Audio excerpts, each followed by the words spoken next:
Psia. Oui, Christome. Vous nous aviez dit que le contrôle allait être facile. Oui.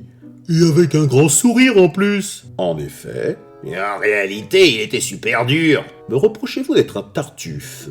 Un quoi? Un hypocrite, un affreux menteur. Le nom vient d'une pièce de Molière et il existe dans le langage courant. Un Tartuffe, c'est un hypocrite qui dit le contraire de ce qu'il pense et fait. Et là, vous allez nous raconter la pièce. Et sans tartufferie.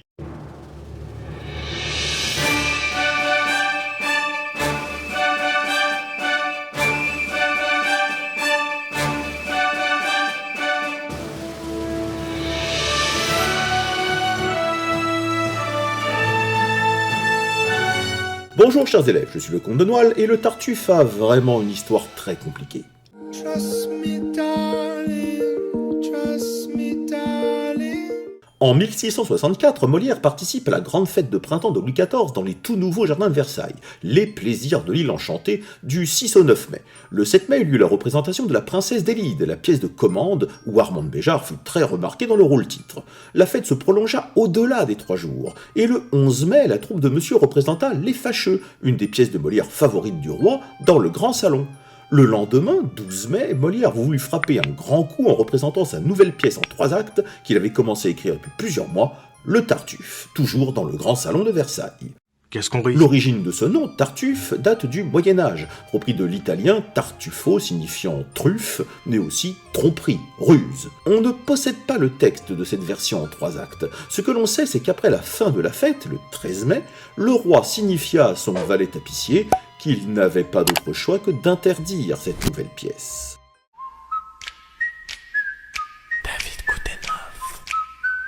Pour comprendre cette interdiction, il faut d'abord noter la présence très forte de la contre-réforme. Cette réponse catholique au puritanisme protestant visait à rendre les gens plus respectueux du message de pureté et de pauvreté à Dieu, à craindre davantage pour le salut de son âme, et à savoir renoncer aux désirs de ce monde, bref, à être dévot.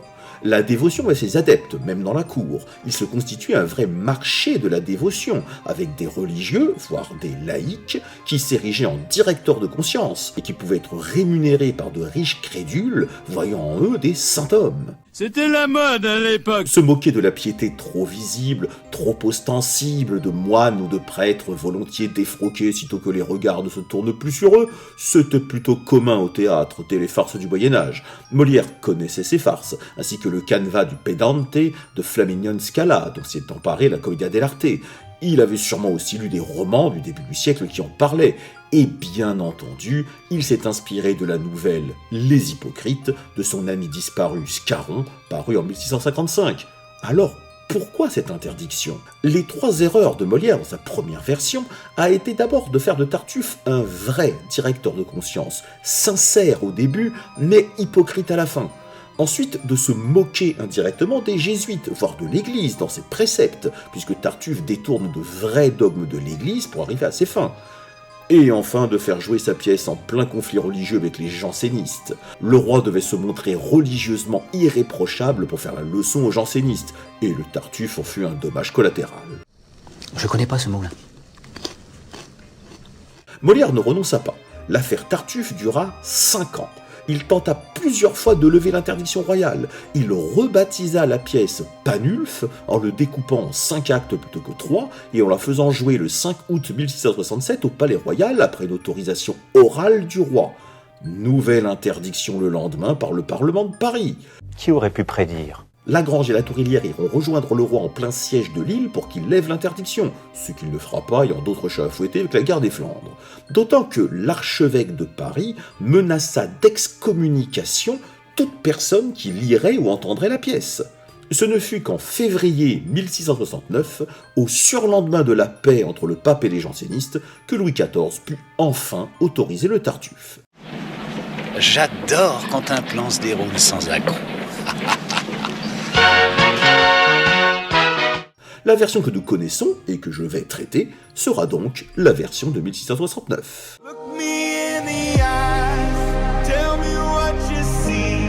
Le Tartuffe ou l'imposteur est une comédie en 5 actes en vers. La version que nous connaissons, la 3e donc, a été représentée pour la première fois le 5 février 1669 sur la scène du Palais Royal. Il y a 13 personnages, dont 2 muets, 8 hommes et 5 femmes. Orgon. C'est le père de famille, le chef de la maison. Il est suffisamment âgé pour avoir été un ancien soutien du roi durant la Fronde en 1650, soit 19 ans avant 1669. Il a 2 enfants d'un premier mariage, Dany et Marianne, une vieille mère, Madame Pernelle, et une seconde épouse, la jeune Elmire. C'est le personnage le plus présent de la pièce, et il est complètement tartuffié par son directeur de conscience. Sourd aux avertissements de sa famille, il a recueilli le Tartuffe en guenilles ainsi que son serviteur Laurent, et il les entretient dans sa maison. Appelant Tartuffe « mon frère », il suit les préceptes de ce faux dévot, le prend pour un saint, l'aime tendrement, et il veut le lier à sa famille en le faisant épouser sa fille et faire de lui son seul héritier. Impulsif et têtu, il lui faudra un véritable choc pour qu'il retrouve sa lucidité face à son vilain gourou. Orgon est joué par Molière, 47 ans en 1669. Elmire, la seconde épouse d'Orgon, est une gentille belle-mère, ce n'est pas si fréquent. Honnête, généreuse, tout en retenue, jugée trop coquette par sa belle-mère, c'est une très belle femme, désireuse de détromper son mari pour assurer le bonheur de ses beaux enfants. Et c'est effectivement grâce à elle qu'Orgon reconnaîtra Tartuffe pour ce qu'il est. Elmire est la seule faiblesse du Tartuffe qui aurait gagné sans elle. Ma meilleure ennemie, c'est toi. Elmire fut jouée par Armande Béjart, 28 ans en 1669. Le Tartuffe. Le méchant, oui, c'est lui, c'est le méchant. Voilà le scélérat. Il n'arrive qu'à la 2e scène de l'acte 3, ce qui veut dire qu'on a eu les 2 premiers actes sans le voir. Mais il donne son nom à la pièce à raison, il en est la pierre d'angle. Soit il est présent, soit on ne parle que de lui. On nous le décrit physiquement et moralement. Gros, rougeau, glouton même, ce faux dévot, qui n'est manifestement pas homme d'église dans cette dernière version du Tartuffe, surjoue la piété chrétienne, il se veut un nouveau Christ pour Orgon, il fait mine de refuser ses dons pour en obtenir davantage, il se traite de misérable et de pauvre pécheur, ce qu'il est en réalité, pour qu'Orgon lui en donne toujours plus. Bref, c'est un hypocrite sans honte et sans scrupule, un pervers qui poussera le vice à tenter de séduire, voire à coucher avec, la femme de son bienfaiteur, en prétendant pouvoir s'arranger avec le ciel. C'est un sale con! Tout en acceptant, en plus, d'épouser la fille d'Orgon, de faire chasser le fils de la maison, il finit par vouloir chasser la famille entière pour posséder tous les biens de son pauvre bienfaiteur. Ultime félonie, il en appellera au roi lui-même, prétendant trahir Orgon pour l'amour de la royauté. Ce dernier excès d'hypocrisie lui sera d'ailleurs fatal. Le Tartuffe n'est pas sauvable, il est le diable déguisé en fidèle. D'ailleurs, une des hypothèses de l'origine du mot Tartuffe voudrait que le mot ne soit pas italien mais allemand, un dérivé de Teufel, le diable. Le Tartuffe fut joué par Ducroisy, 43 ans, un spécialiste des rôles de pédant et qui trouva ainsi le rôle qui l'immortalisa. Dorine, c'est une servante de comédie, autrement dit la voix raisonnable et très terre-à-terre. Aucune vraie servante ne pourrait parler comme ça au XVIIe siècle sans être virée à la minute. Oh oui, oui. Car Dorine est très franche, et traditionnellement pour les amours des jeunes premiers. Elle conteste les décisions de son maître, ce qui occasionne une scène très farcesque à l'acte 2, elle met fin à la scène du dépit amoureux entre les 2 jeunes premiers, elle se moque ouvertement des pro-Tartuffe et de Tartuffe lui-même, c'est d'ailleurs une des rares contre laquelle Tartuffe n'a pas d'emprise. Dorine fut jouée par Madeleine Béjart, 51 ans, une habituée des rôles de servante. Cléante, il est le beau-frère d'Orgon, l'oncle de Dany et Marianne, et c'est l'homme raisonnable, le fameux personnage qui représente l'intelligence et le bon sens, celui qui dit ce qu'il faut penser et comment il faut agir. Mais il peine à être écouté du têtu Orgon, et devant ses raisonnements, Tartuffe finit par s'enfuir et couper court à la conversation, ce qui démontre la victoire de Cléante systématiquement, mais ça ne fait pas évoluer l'intrigue. Malgré ses efforts, Cléante n'est pas un homme d'action. Il fut joué par Latorillière, 43 ans. Dany, le fils de la famille, est d'un caractère emporté, toujours la main à l'épée. Il est amoureux de la sœur de Valère, sœur qu'on ne verra jamais, étant d'un caractère aussi tempétueux, il ne supporte évidemment pas le Tartuffe et s'attaquera frontalement à lui, ce qui sera bien sûr voué à l'échec, le Tartuffe ne pouvant être vaincu que par la ruse. Dany fut joué par André Hubert, 33 ans.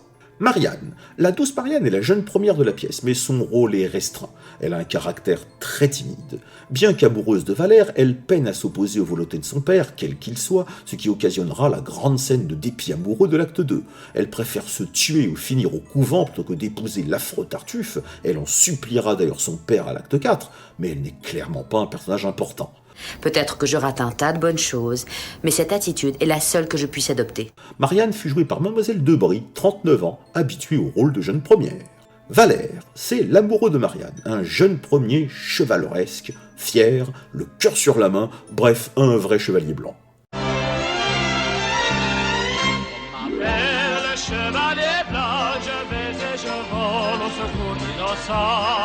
Il n'a que 3 scènes.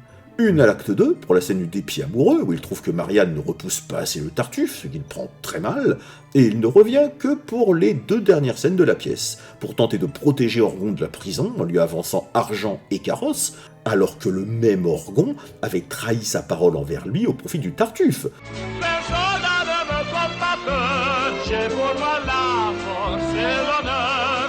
Quand je vous dis que c'est une caricature d'homme, parfait. Valère fut jouée évidemment par Lagrange, 34 ans, habituée au rôle de jeune premier. Madame Pernelle, la vieille mère d'Orgon est une bigote, aussi tartuffier que son fils. On la voit dès la première scène de la pièce, défendre le Tartuffe et l'approuver pendant qu'elle énonce leurs 4 vérités à sa famille, permettant une exposition bien amenée des différents personnages. On ne la revoit plus qu'à l'acte 5, refusant de croire la trahison du Tartuffe presque jusqu'au bout, exaspérant le pauvre Orgon qui subit avec sa mère ce qu'il a lui-même fait subir à sa famille. Ma parole, des engins comme vous, ça va être fourni avec une notice, hein. Madame Pernelle fut jouée par un homme, le boiteux Louis Béjart, 39 ans, habitué au rôle de vieille dame. Monsieur Loyal, il n'est présent que dans une seule scène et à l'acte 5. Mais quelle scène! Son nom, Loyal, et ses manières affables le font d'abord prendre pour un allié de la famille, avant qu'il révèle qu'il est huissier de justice et qu'il vient mettre la famille à la porte de chez eux. Quelle indignité. Monsieur Loyal, le mal nommé, est un miroir du Tartuffe. Il est ce que serait notre hypocrite s'il était huissier au lieu de dévot. Monsieur Loyal fut joué par Monsieur Debris, habitué des petits rôles. Un exemple, on ne voit ce personnage qu'à la dernière scène de l'acte 5. Il est le Deus ex machina de la pièce. Molière avait tellement donné de pouvoir au Tartuffe et de désespoir à la famille que le seul moyen de ne pas transformer la pièce en drame fut de faire un hommage appuyé à Louis XIV, le roi qui voit tout, se souvient de tout, qui détecte l'hypocrisie et qui envoie l'exemple pour faire croire au Tartuffe qui est de son côté, pour mieux l'arrêter et l'emprisonner à la fin. Longue vie à mon sire! Longue vie à notre sire! Longue vie à notre sire! L'interprète de ce tout petit rôle est inconnu. Philippote. La servante de Madame Pernelle est un rôle muet, présente uniquement la première scène de l'acte 1, jouée par une certaine Philippote. Sa seule fonction est de montrer que si Madame Pernelle parle de charité et de piété, elle est ignoble avec ses servantes. Laurent. Tartuffe a un serviteur, probablement un complice. Ce personnage muet n'apparaît qu'à l'acte 3, recevant les ordres de son maître de serrer sa haire, autrement dit une chemise rugueuse, censée n'être portée que pour se punir de quelque chose, et ensuite Laurent s'en va et on ne le revoit plus. L'interprète de ce rôle de figuration est inconnu.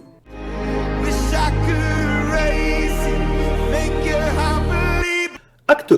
Madame Pernelle est révoltée du train de vie de sa famille. Elle décrit chacun d'entre eux et leur reproche leur manque de piété tout en encensant Tartuffe, un homme de bien qu'il faut que l'on écoute. Elle donne des exemples d'hommes et de femmes de bien, tous hypocrites aux yeux du reste de la famille. La vieille dame gifle sa servante et sort avec elle, accompagnée de sa bru et de ses petits-enfants. Dorine révèle à Cléante qu'Orgon est encore plus tartuffier que sa mère. Il en est fou, c'est son tout, son héros. Elmire et Damy reviennent, mais pour repartir dans leurs chambres respectives, Damy en profite pour demander à son oncle de parler du mariage de Marianne au père. Orgon arrive, demandant des nouvelles de la maison. Dorine parle de la maladie d'Elmire, mais Orgon demande à chaque fois « Et Tartuffe ?» Et malgré le fait que l'hypocrite se bafferait pendant qu'Elmire était souffrante, c'est lui qu'Orgon choisit de plaindre. Je pense que quand on mettra les cons sur orbite, t'as pas fini de tourner. Dorine sort, Cléante essaie de raisonner Orgon, mais prend la mesure de l'emprise absolue du gourou sur le maître de maison. J'ai découvert une totale liberté de pensée cosmique vers un nouvel âge réminiscent. Cléante tente de lui montrer qu'un vrai dévot n'agit pas du tout comme son favori, mais c'est peine perdue. Quant au mariage, Orgon se veut évasif, semblant avoir un autre projet. Acte 2. Le projet Orgon se révèle. Il prévient sa fille Marianne qu'il a l'intention de lui faire épouser Tartuffe. Dorine entre, pensant ou feignant de penser à une mauvaise blague, mais devant la confirmation d'Orgon, Dorine prend la défense de la jeune fille.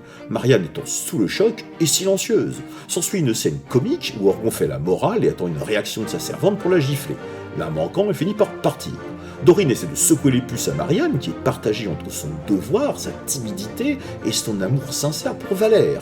Justement, l'amant arrive, et devant le manque de décision de Marianne, il prend la mouche et l'encourage à accepter d'épouser Tartuffe, ce que Marianne, fâchée, jure de faire rien que pour lui obéir.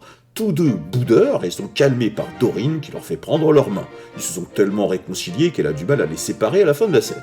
Acte 3. Dany enrage. Dorine lui conseille de ne pas s'en mêler, étant d'un caractère trop emporté, et de laisser sa belle-mère arranger les choses avec le Tartuffe. Elle le fait sortir, Tartuffe arrive enfin, faisant serrer sa haire par son serviteur Laurent, et le congédiant. Vient la fameuse réplique du Tartuffe, « Couvrez ce sein que je ne saurais voir ». Bonjour. Ah, m'adresse pas la parole, hérétique, démon!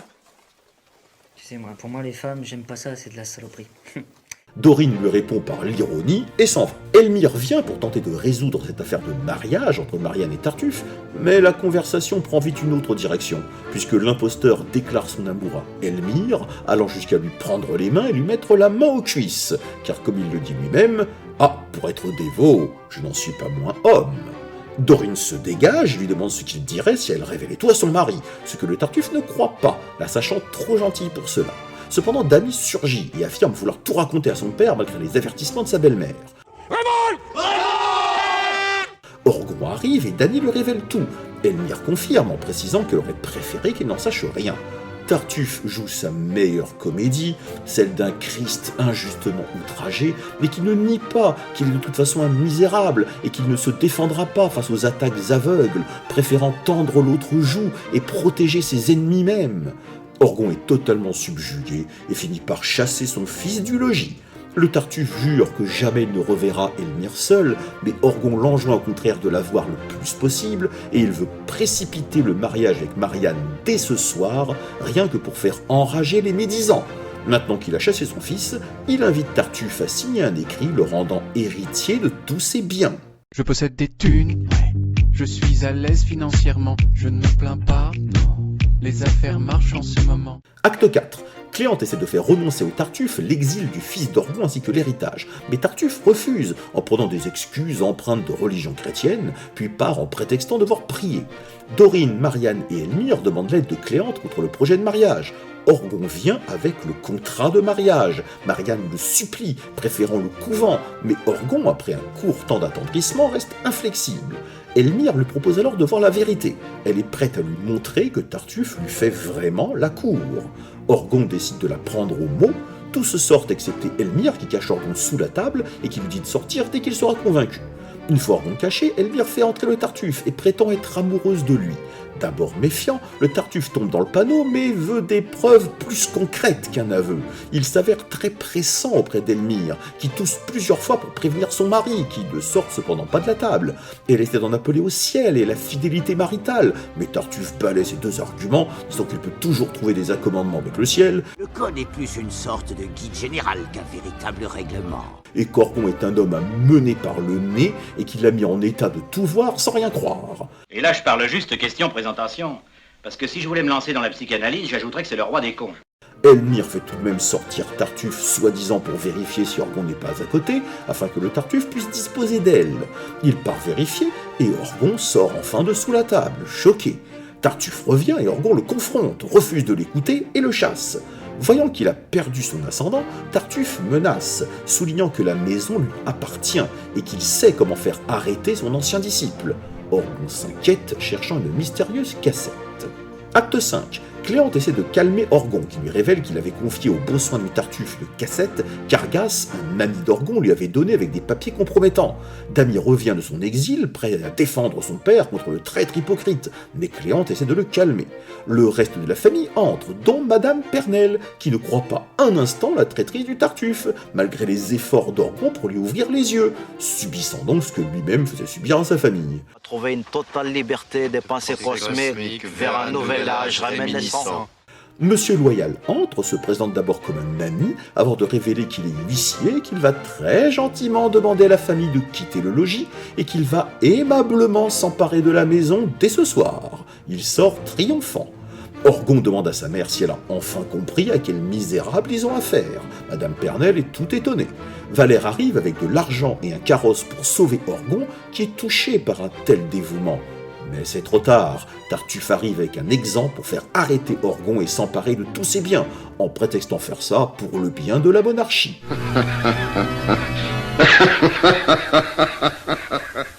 Mais l'exemple surprend tout le monde en arrêtant le Tartuffe.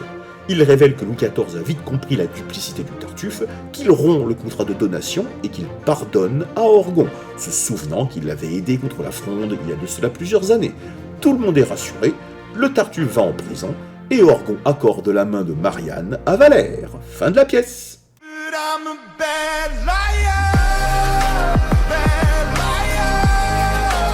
On met impudemment toutes choses en usage pour ôter de chez moi ce dévot personnage. Mais plus on fait d'efforts afin de le bannir, plus j'en veux employer à l'y mieux retenir.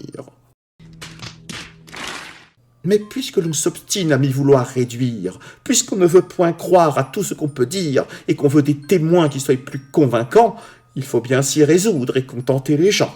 Ah, pour être dévot, je n'en suis pas moins homme. Et lorsqu'on vient avoir vos célestes appâts, un cœur se laisse prendre et ne raisonne pas. Je sais qu'un tel discours de moi paraît étrange, mais madame, après tout, je ne suis pas un ange. L'humanité. Quel merveilleux spectacle de marionnettes. Comment pourrais-je m'ennuyer ? Certes, je ne sais pas quelle chaleur vous monte, mais à convoiter, moi, je ne suis point si prompte, et je vous verrai nu du haut jusque en bas, que toute votre peau ne me tenterait pas. Et quoi ? Vous ne ferez nulle distinction entre l'hypocrisie et la dévotion ? Voulez-vous les traiter d'un semblable langage, et rendre même honneur au masque qu'au visage ? Le fourbe trop longtemps a gouverné mon père et desservi mes feux avec ceux de Valère. Il faut que du perfide il soit désabusé. Un père, je l'avoue, a sur nous tant d'empire que je n'ai jamais eu la force de rien dire. J'ai pour vous emmener mon carrosse à la porte, avec 1000 louis, qu'ici je vous apporte. Ne perdons point de temps, le trait est foudroyant, et ce sont de ces coups que l'on part en fuyant. À vous mettre en lieu sûr, je m'offre pour conduite, et je veux accompagner jusqu'au bout votre fuite.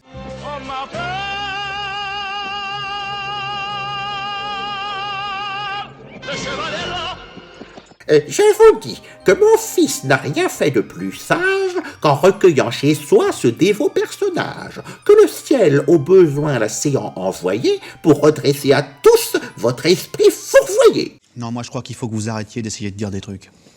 Ça vous fatigue déjà, puis pour les autres, vous vous rendez pas compte de ce que c'est. Monsieur, sans passion, ce n'est rien seulement qu'une sommation, un ordre de vider d'ici, vous et les vôtres, mettre vos meubles hors et faire place à d'autres, sans délai ni remise, ainsi que besoin est. Remettez-vous, monsieur, d'une alarme si chaude. Nous vivons sous un prince ennemi de la fraude, un prince dont les yeux se font jour dans les cœurs et que ne peut tromper tout l'art des imposteurs.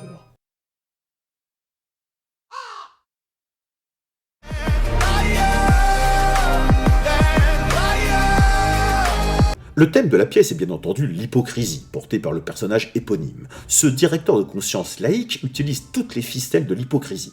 Comme dit de lui à l'acte 5, il sait faire un beau manteau de tout ce qu'on révère. Autrement dit, il utilise la foi chrétienne, la loi et jusqu'à la monarchie pour pouvoir arriver à ses fins.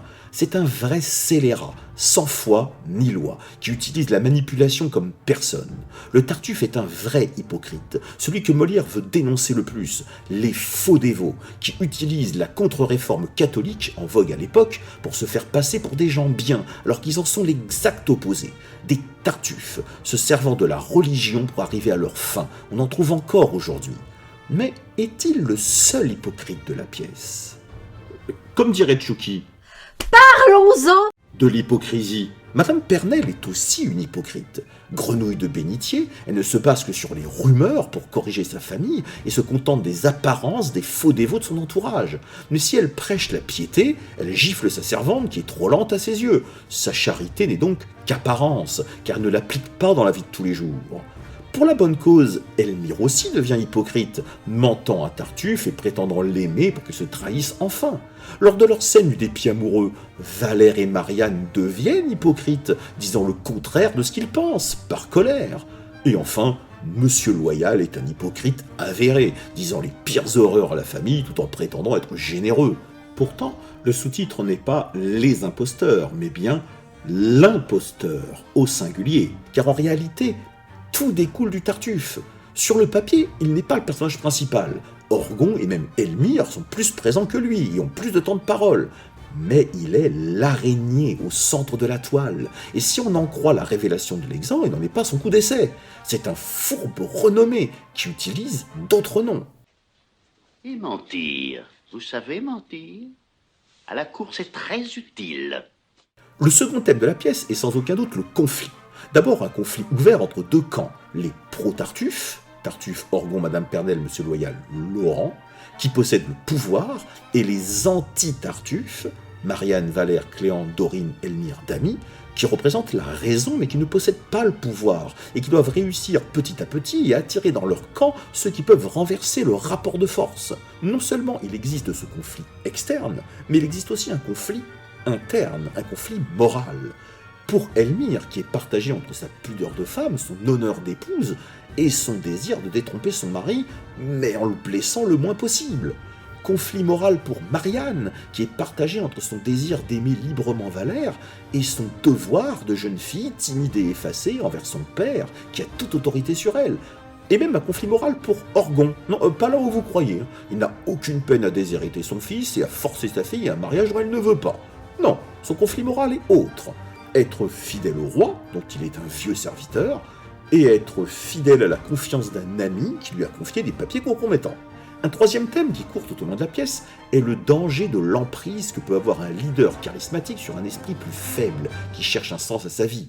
Le Tartuffe n'est qu'un escroc à la petite semaine, mais s'il était devenu homme politique, ou gourou de secte, ou complotiste, combien de fidèles pourrait-il avoir? Des gens qui le croiraient aveuglément, sachant qu'il leur affirme que le ciel est avec lui, qu'il est le seul à avoir raison, et que plus les gens sont contre eux, plus c'est la preuve qu'il faut continuer dans cette voie. Dernier point, la perversion du Tartuffe s'étend aussi sur sa vie sexuelle. Il tente de séduire une femme mariée dans son propre logis, et il est même prêt à consommer au plus vite cette soi-disant liaison. Du point de vue du XVIIe siècle, sa perversion peut aller encore plus loin, n'hésitant pas à éveiller en Orgon des désirs refoulés. Beaucoup de répliques et de gestes tendent dans ce sens. Dorine va jusqu'à déclarer à l'acte 2 qu'Orgon ferait mieux d'épouser lui-même son Tartuffe, dont il est entièrement coiffé. Il le prend dans ses bras, il le cajole, et il est dit à l'acte 1 que il le choisit, il l'embrasse, et pour une maîtresse, on ne saurait, je pense, avoir plus de tendresse.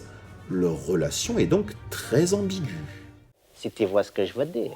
La reprise de février 1769 fut un très grand succès. La salle pour la première était archi-comble. La troupe de Molière enchaîna 44 représentations consécutives, ce qui est un vrai triomphe. Il s'agit de la pièce jouée le plus longtemps et un record de recettes, puisqu'il rapportera 1337 livres, soit 50% de plus que l'École des femmes. Son succès ne se démentira pas.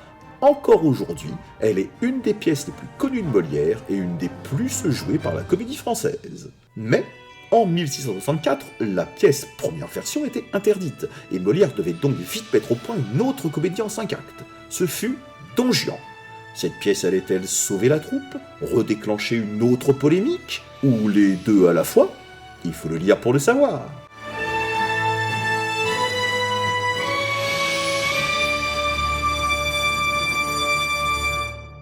Voilà, maintenant vous savez qu'il y a un monde entre le Tartuffe et moi. Pas tant que ça. Comment ça? Vous aussi, vous nous réunissez, vous nous parlez, et vous voulez qu'on vous croie. Et vous vous servez même de la loi pour ça. Vous n'êtes pas sérieux. Ben non, monsieur. Nous aussi, on peut être hypocrite parfois. C'est de bonne guerre.